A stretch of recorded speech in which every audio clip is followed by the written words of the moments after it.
Somebody else I think can keep everything alive or everybody alive with entertainment is Danny Rick. We should just have a Danny Rick segment, and this will be it, because I learned that he has a farm in Australia now, and even then you'd think, gosh, if I'm isolated on a farm, literally away from everybody, but I suppose you've got all the animals too, how am I going to be entertaining?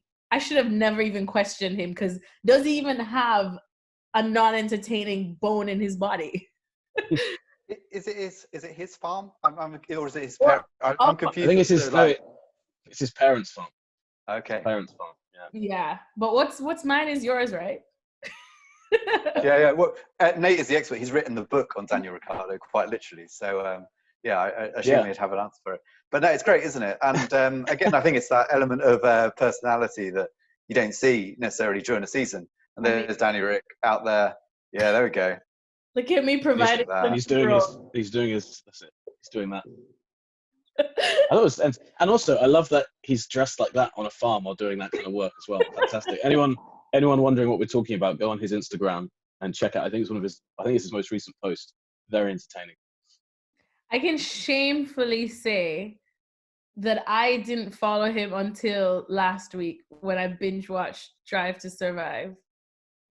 It's basically the Danny Rick show in season 1. Yeah, he came out of it really well. I'm ashamed to say that I didn't follow him, and now that I followed him, it's been probably 4 days or so, or 5 days, and nothing short of amazing. I'm ready to make him president of the universe with Lando Norris as vice. What about the other drivers? Have you guys kept an eye on any of them to see what they've been up to?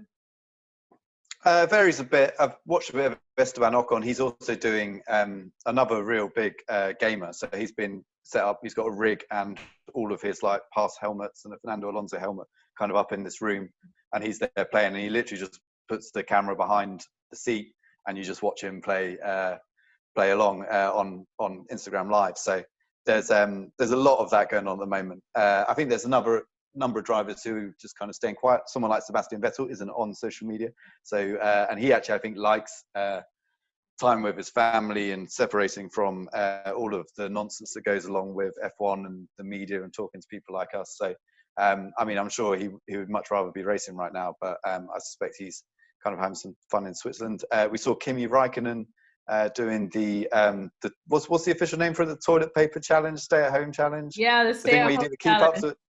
Yeah, so Kimi Räikkönen did that, and you could tell this is someone that had not really played football when he was younger, but he was still remarkably good at it. His legs are all over the place, kind of keeping this toilet paper up. So that was quite impressive.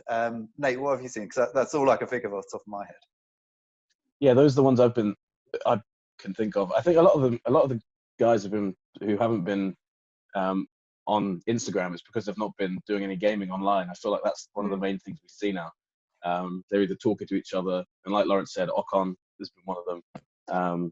I think Nicholas Latifi was one of the guys who got involved, and it's quite cool when you see guys in their setup with their whole rig and everything, because they don't always look that comfortable in it, and you think this is your job. Pedals, right?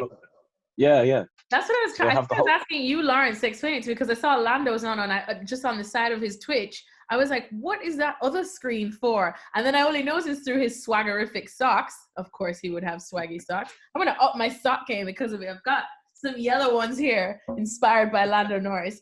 But I was like, whoa, this is even next level. There's actual pedals involved, the whole rig.